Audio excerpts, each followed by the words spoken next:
Listen, I'm all for AI helping and assisting others, but I'm against it taking away our creativity. I'm against generative AI. People would say generative AI helps people who aren't artistic and creative, or generative AI is way better than a pencil and paper. However, there's no creativity in generative AI. Real creativity is in the mind. I admit I have used those Snapchat TikTok filters where you make yourself anime or have a flower crown on your head, or have yourself a different hairstyle. But I would never ask ChatGPT, or any AI, app to make a photo like making yourself anime style or what would your cat look like as a human.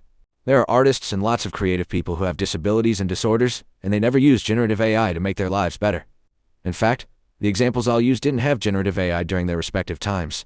Frida Kahlo was bedridden after a bus crash and became impaired, so she started to paint to cope with her condition.